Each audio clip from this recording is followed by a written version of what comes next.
রাত বাজে 12টা। এখন যাচ্ছে মাইশা মেডিকেল হাসপাতালে। তো মানুষ বিপদ আপদে মানুষ আমাদের পাশেই থাকবে, এটা হচ্ছে বড় কথা। তো এখন চলে আসলাম হচ্ছে মাইশা হসপিটালে রক্ত দেওয়ার জন্য। একজন বোনকে রক্ত দেব, তার হচ্ছে সিজার হবে।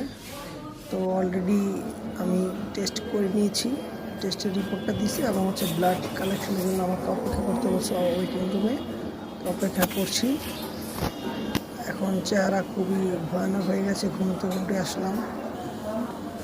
তো এখন চলে যাচ্ছি হচ্ছে রক্ত দিতে। তো রক্ত নেওয়ার প্রস্তুতি চলতেছে। এই আমার বাম হাতে রক্ত নেওয়ার জন্য প্রস্তুতি চলতেছে এবং বেঁধে ফেললো, বাধা শেষ। এখন হচ্ছে সুই লাগাবে, ওইটা স্কিপ করে দিছি কারণ হচ্ছে এটা সবাই সহ্য করতে পারে না সুইটা।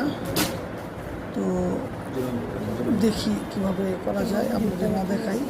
তো অলরেডি ব্লাড কানেক্ট হয়ে গেছে, ব্লাড নিচ্ছে আমার থেকে। তো ব্লাড নিতে নিতে আমি একটু নার্ভাস ফিল করতেছি যে এত রাতে রক্তটা দিচ্ছি। যাক, আমার দ্বারা একটা মানুষের উপকার হবে, এটি অনেক কিছু। ঠিক আছে, তো পাঞ্চ করতেছি, ব্লাড বের হচ্ছে। ঠিক আছে, ব্লাড নেওয়া কমপ্লিট হয়েছে।